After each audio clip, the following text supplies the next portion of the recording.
하나님 아버지 감사합니다. 하나님 예기치 못하게 산발적으로 일어나는 코로나19로 인하여 다시금 우리 예배가 비대면으로 전환이 되고 온라인으로밖에 예배를 드릴 수 없는 이 상황 속에 하나님 안타까운 마음으로 이 시간 하나님 앞에 나아갑니다.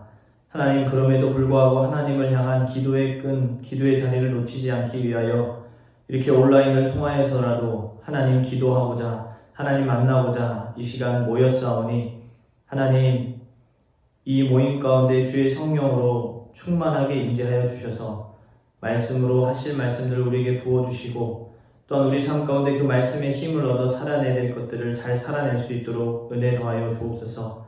각자의 자리에서 간절히 기도의 제목을 가지고 기도할 때에 그 기도 가운데도 하나님 귀 기울여 주시고 놀라운 하나님의 응답이 넘치는 귀한 시간이 되게 하여 주옵소서. 예배의 시종을 온전히 주님께 맡겨드리오며 살아계신 주 예수 그리스도의 이름으로 간절히 기도하옵나이다. 아멘. 다 함께 찬송가 516장 찬송하겠습니다.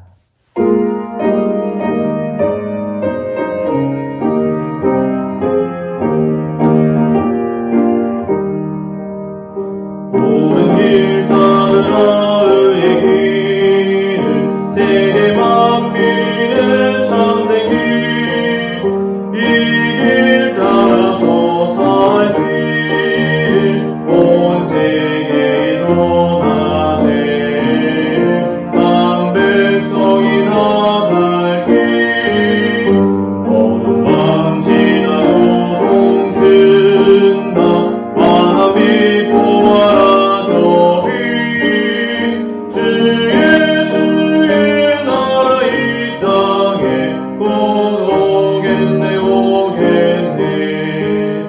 주 예수 따르라 승리의 주 세계 만민이 나가 길과 진리요 참 생명 내 창검을 부수고 나 따르라 평화 어둠 밤 지나도 동튼다 바람이 보아라 저기 주 예수의 나라 이 땅에 곧 오겠네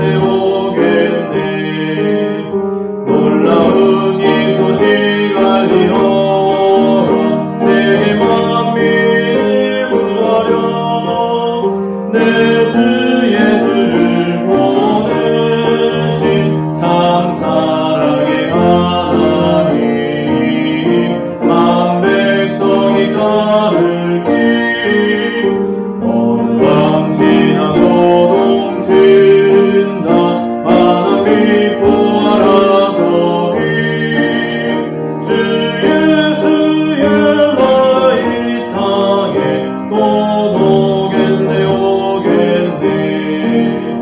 고난 길 헤치고 찾아온 길 많은 백성을 구한 길 모두 나와서 믿으면 온 세상이 마침내 이 진리에 살겠네 어둠 밤 지나도 동튼다 바람이 보아라 저기 주 예수의 나라 이 땅에 곧 오겠네 아멘. 이 시간 하나님께서 주신 말씀은 신약 385쪽 베드로후서 2장 10절에서 22절까지 말씀입니다. 베드로후서 2장 10절에서 22절까지의 말씀입니다. 제가 봉독하겠습니다. 특별히 육체를 따라 더러운 정욕 가운데서 행하며 주관하는 일을 멸시하는 자들에게는 형벌할 줄 아시느니라.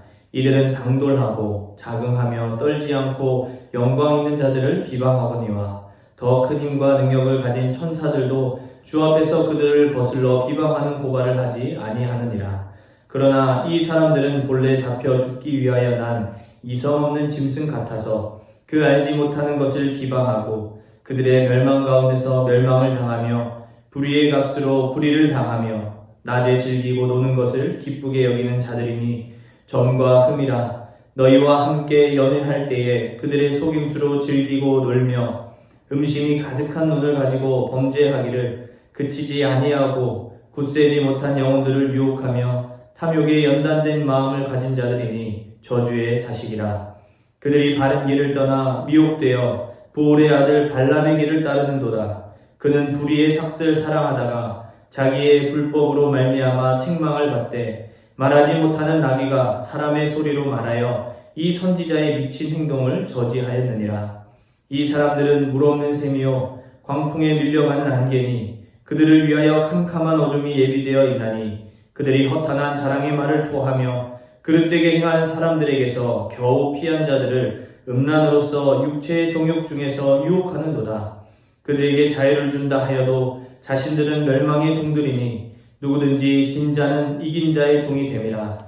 만일 그들이 우리 주 대신 구주 예수 그리스도를 알므로 세상의 더러움을 피한 후에 다시 그 중에 얽매이고 지면 그 나중 형편이 처음보다 더 심하리니 의의 도를 안 후에 받은 거룩한 명령을 저버리는 것보다 알지 못하는 것이 도리어 그들에게 나으니라. 참된 속담에 이르기를 개가 그 토하였던 것에 돌아가고 돼지가 씻었다가 더러운 구덩이에 도로 누웠다 하는 말이 그들에게 응하였도다. 아멘. 오늘 본문 말씀도 계속해서 사도 베드로는 이 거짓 교사들, 즉 거짓 선생들은 어떤 존재인지, 또 그들은 어떤 대상을 미혹하고 있는지, 그리고 이 거짓 선생들은 종국에는 어떻게 또 어떤 일을 맞이하게 되는지에 대해서 오늘 본문에서 계속해서 소개하고 있습니다.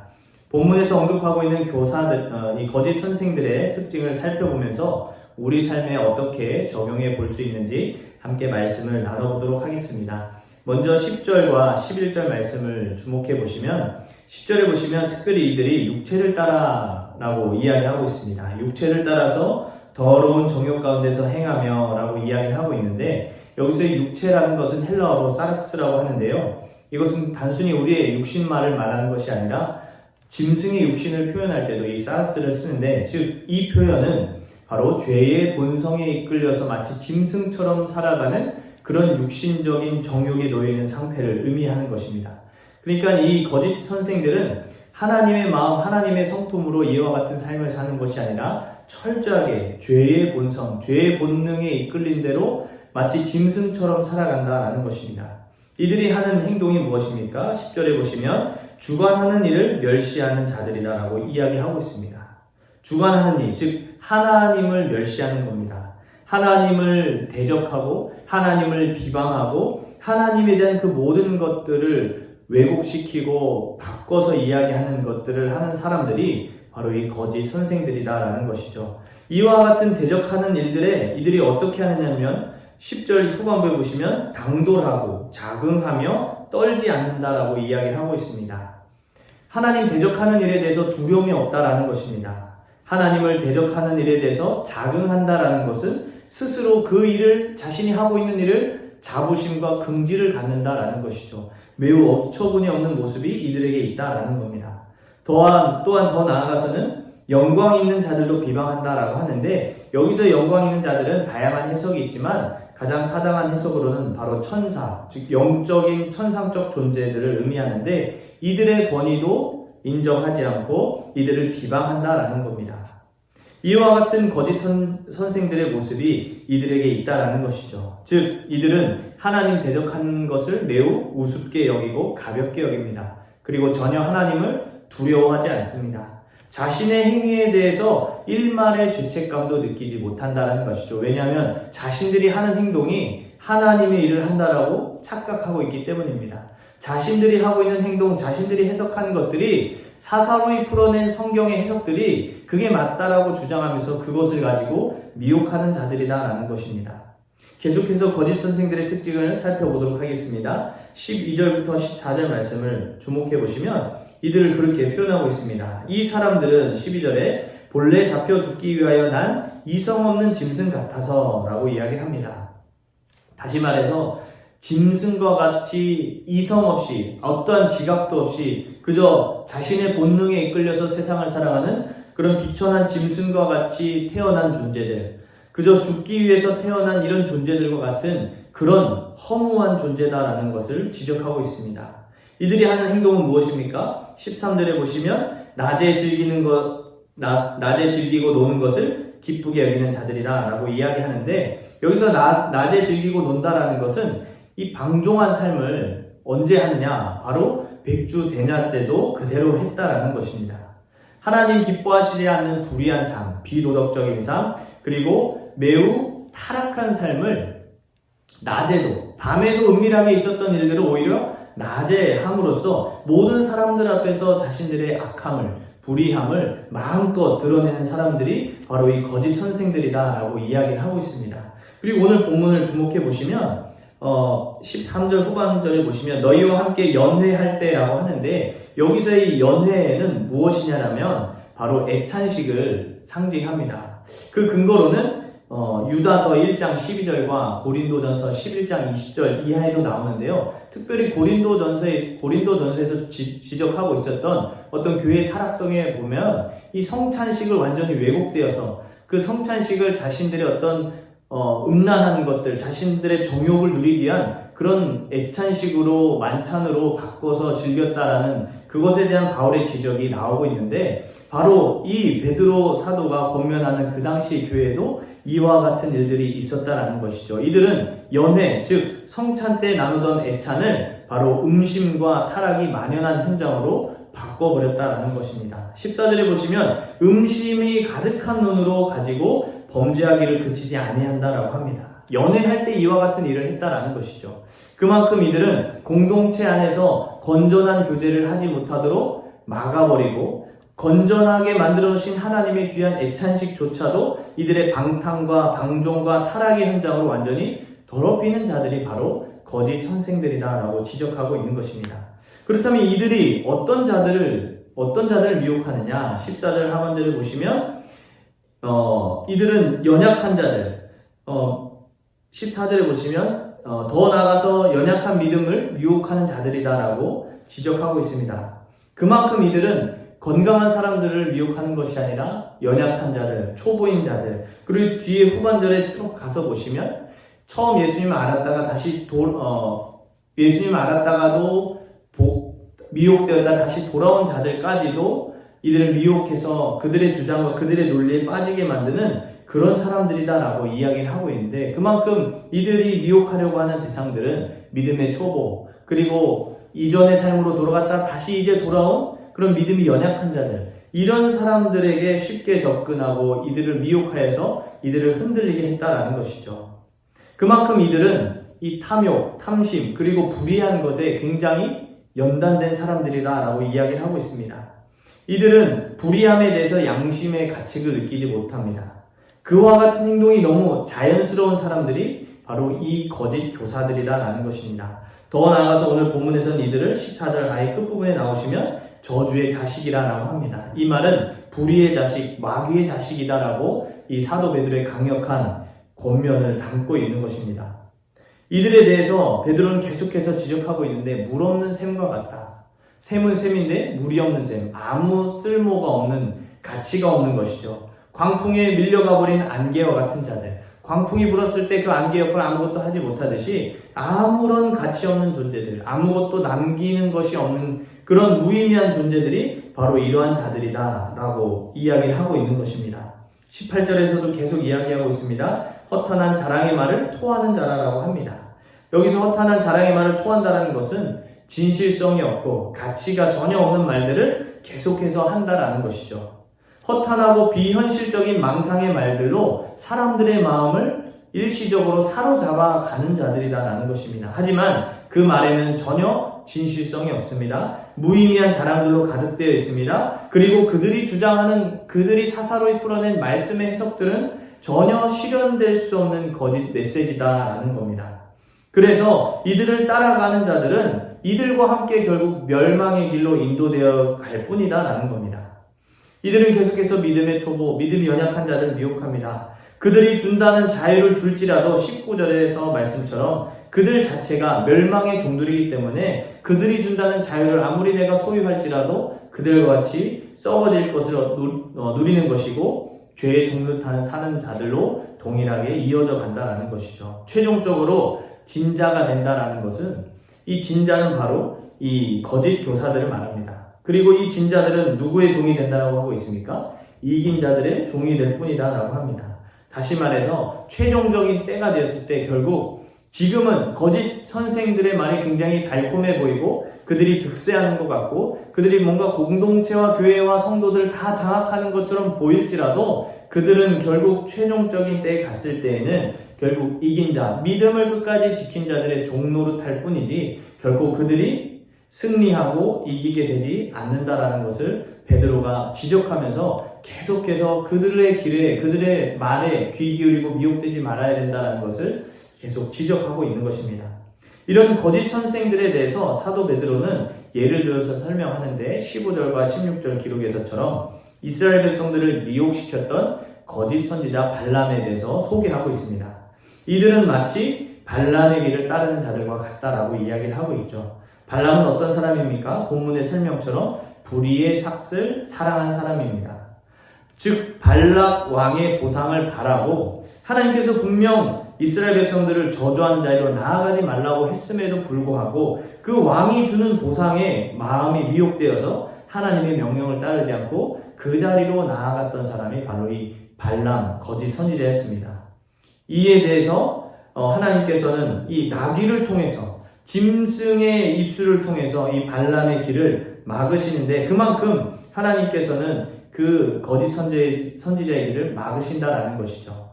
여러분, 거짓 선생들에게 미혹된 자들 그리고 그들이 마주하게 된 최후의 결과가 무엇일까요? 12절에 나와 있습니다. 반드시 멸망을 당한다라는 것. 13절에는 불의의 값으로 불의를 당한다는 것. 즉 불의한 삶을 살아간 대로 불의한 그 모든 일을 그대로 받게 될 것이다 라는 겁니다.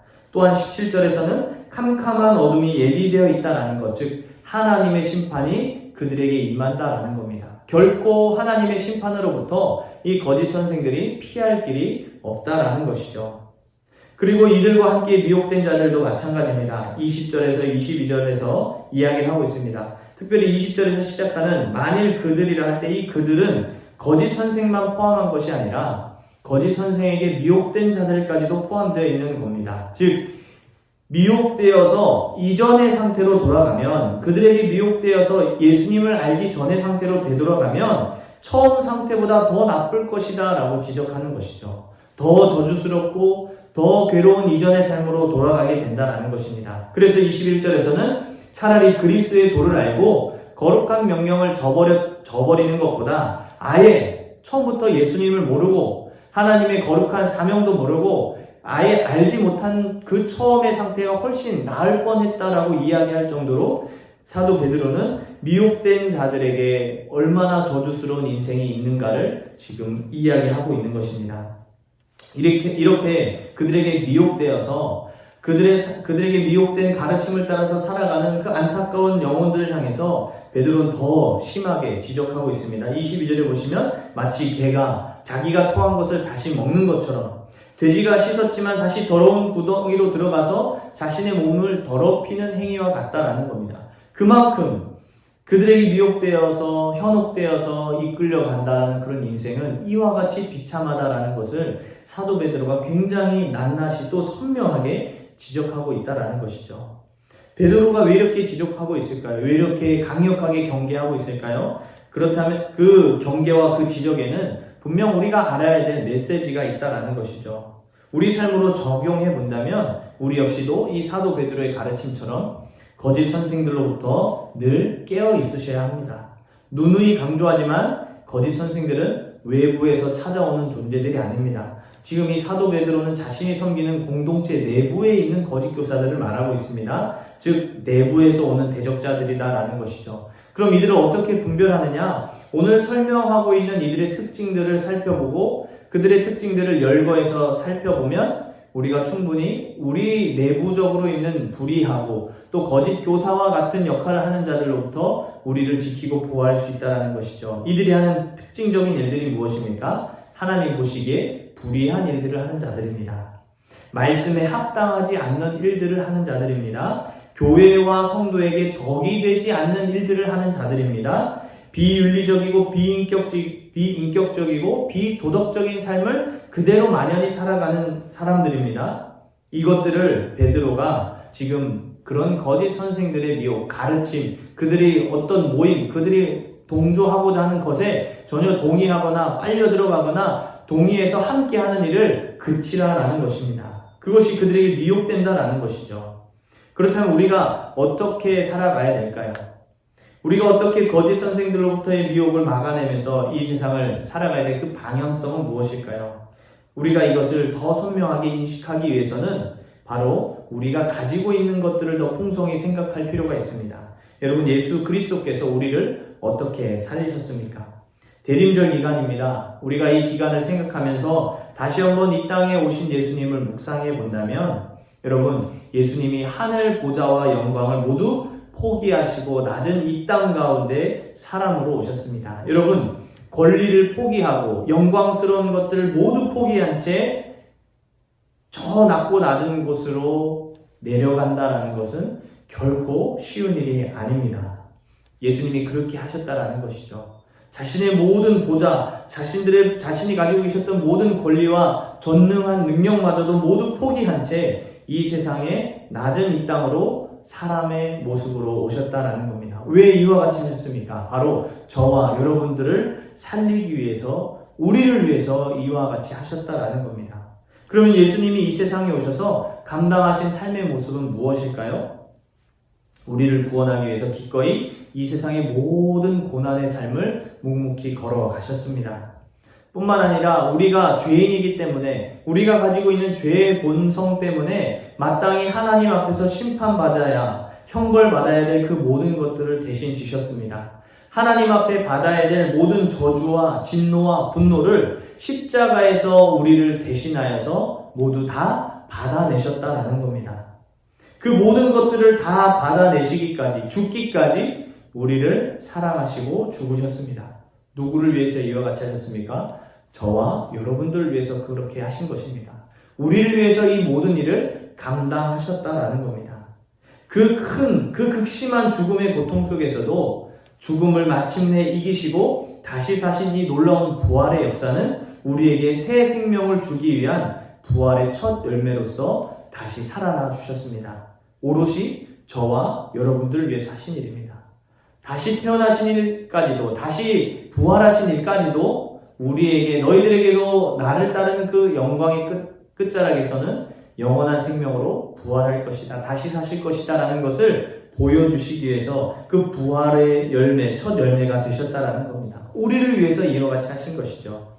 그리고 이 세상에 다시 오시겠다라고 약속하셨습니다. 왜 예수님이 이 세상에 다시 오신다 약속하셨을까요? 이것도 우리를 위해서입니다.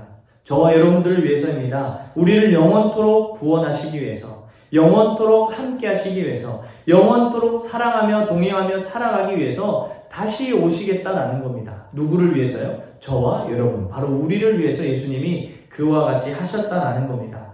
사랑하는 성도 여러분, 이와 같은 하나님의 은혜를 저버리고 거짓 선생의 말들에 흔들려서야 되겠습니까? 우린 더욱더 진리, 바로 말씀 안에 충만하셔야 합니다. 익숙해져서 가볍게 여길 것이 아니라 더 하나님 말씀을, 더 이 진리의 말씀을 깊이 있게, 더 새롭게 그 말씀 안으로 들어가셔야 됩니다. 그 말씀 속에서 발견한 것들, 우리에게 주시는 권면과 가르침들, 그리고 방향들, 그 말씀에 적극적으로 순종하는 삶을 사셔야 합니다. 말씀을 통해 하나님 안에 거하기를 즐기는 자들을 하나님은 반드시 지키시고 보호할 것이며 하나님의 영원한 의의 길로 인도해 주실 것입니다. 여러분, 칼뱅은 성도의 견인이다라는 말을 했습니다. 이 말의 뜻은 바로 하나님께서 우리를 영원토록, 영원의 길까지, 영화로운 존재가 될 때까지 견인해 가신다라는 겁니다. 여러분, 견인차 아시죠? 견인차는 이 고장난 차를 끌고 가는 역할을 하는 차인데, 그 견인차에 꿰어져서 가는 차는 아무리 자기가 다른 곳으로 가려고 해도 견인차가 끌고 가는 방향으로 갈 수밖에 없습니다. 여러분, 우리가 하나님께 택함받았다라는 것, 우리가 하나님의 부르심을 받아서 이 세상을 살아간다라는 것, 그와 같은 참 성도의 삶에는 하나님께서 이와 같이 우리의 인생을 견인해 가신다라는 겁니다. 어디로요? 하나님의 영화로운 존재가 되는 그 순간까지, 그 영화로운 하나님 나라에 들어가는 그 순간까지 하나님이 견인하신다는 거죠. 그렇기 때문에 우리는 늘 깨어 있어서 하나님 안에 있기를 힘쓰셔야 되고, 하나님 말씀에 귀 기울이셔야 되고, 거짓 교사들의 수많은 가르침과 가치들로부터 우리가 분별하고 경계하고 깨어 있으셔야 된다는 겁니다. 사랑하는 성도 여러분, 오늘 이 주신 말씀을 기억하시면서 날마다 더욱더 하나님 안에 거하시기를 힘쓰시고, 진리의 말씀을 더욱더 여러분 삶 가운데 견고하게 세우심으로 모든 거짓 선생의 가르침들을 분별하셔서 그들을 멀리 하시고 적극적으로 밀어내시고 적극적으로 구별시켜 내셔서 하나님이 기뻐하시는 성도의 본분을 온전히 감당하며 살아가시는 우리 믿음의 성도들, 대구 제1교회 모든 가족들이 되시기를 주님의 이름으로 축복합니다. 아멘. 기도하겠습니다. 하나님 아버지 감사합니다. 오늘 주신 말씀 가운데 우리를 미혹하고 우리를 어지럽히게 하고 우리 교회를 무너뜨릴 것만 같게 하는 그 악한 거짓 교사들에 대해서 우리가 말씀을 나눴습니다. 하나님, 우리가 그런 모든 거짓 선생들의 메시지와 가르침 그리고 수많은 그들의 미혹 속에서도 우리가 늘 깨어 있을 수 있도록 하나님 진리의 말씀 위에 굳게 서게 하여 주옵소서. 하나님께서 날마다 동행하여 주셔서 우리의 인생을 견인하여 주셔서 하나님 기뻐하신 삶을 향해서 우리가 묵묵히 나아갈 수 있도록 우리의 중심을 더욱더 강건하게 세워주시고 하나님 기뻐하신 그 뜻을 향해 우리가 순종하며 기꺼이 살아가기를 힘쓰는 자들이 다 되게 하여 주옵소서. 그와 같이 믿음의 분투를 하는 우리 모든 삶 가운데, 사랑하는 모든 성도들의 삶 가운데 하나님의 함께하심을 맛보는 역사, 하나님이 도와주셔서 내가 이 길을 지금 가고 있구나를 늘 확신하며 하나님의 살아계심을 느끼며 살아가는 우리 복된 성도들이 다 되게 하여 주옵소서. 하나님, 이 시간 우리가 또한 하나님 앞에 간절히 우리의 기도 제목들을 가지고 나아갑니다. 간절히 간구하는 모든 기도의 제목들 하나님 하나하나 귀 기울여 주셔서 하나님이 각각의 기도 제목 가운데 뜻하시고 예비하신 그 모든 섭리를 따라서 놀랍게 응답한 역사들이 일어나게 하여 주옵소서. 간절히 기도하고 바라옵는 것은 속히 코로나19가 중식이 되어서 우리의 예배가, 우리의 모든 하나님을 향한 모임과 관계의 자리들이 예전의 상태로 돌아가게 하셔서 더욱더 하나님을 뜨겁게 사랑하고 하나님 예배하는 그러한 모임을 사모함으로 준비하는 자들, 사모하는 자들, 기다리는 자들이 다 되게 하여 주옵소서. 속히 코로나19가 종식됨으로 인해서 하나님, 우리가 다시 관계하며 모이기를 힘쓰는 그때가 속히 오기만을 간절히 간구하는 자들이 다 되게 하여 주옵소서. 오늘 하루의 삶 가운데도 우리와 함께 하실 그 하나님을 기대하오며 살아계신 주 예수 그리스도의 이름으로 간절히 기도하옵나이다. 아멘. 하늘에 계신 우리 아버지, 아버지의 이름을 거룩하게 하시며 아버지의 나라가 오게 하시며 아버지의 뜻이 하늘에서와 같이 땅에서도 이루어지게 하소서. 오늘 우리에게 일용할 양식을 주시고 우리가 우리에게 잘못한 사람을 용서해 준 것 같이 우리 죄를 용서하여 주시고 우리를 시험에 빠지지 않게 하시고 악에서 구하소서. 나라와 권능과 영광이 영원히 아버지의 것입니다. 아멘. 매일 드리는 공동 기도 제목을 같이 고백하도록 하겠습니다. 하늘의 뜻이 이 땅 가운데 이루어지도록 주의 뜻 앞에 순종과 헌신의 삶을 살아가게 하소서. 주의 말씀으로 거룩하고 새로워지는 교회, 삶의 현장에 강한 사랑의 공동체 되게 하소서. 십자가의 사랑과 열정으로 달려가시는 박창원 담임 목사님께 영육의 강건함과 목회의 선한 길을 열어 주소서. 이 땅에 오신 예수님을 묵상하며 하나님을 사랑하고 이웃을 사랑하는 삶을 힘을 다해 살아가게 하소서. 아멘. 목요일의 기도 제목입니다. 주님을 알미 지식으로만 남지 않고 삶으로 나타나게 하소서. 당회로부터 모든 부서가 하나 되어 하나님의 사랑이 충만한 교회 되게 하소서. 신천지 및 모든 이단들이 완전히 사라지게 하시되 그 영혼들을 긍휼히 여기소서. 북한의 성도들을 기억하시고 속히 통일의 때를 맞이하게 하소서. 동유럽에서 개척 중인 중국인 디아스포라 교회 각 팀의 섬김이들이 자발적으로 참여할 수 있게 하여 주옵소서. 아멘. 각자 자유롭게 기도하도록 하겠습니다.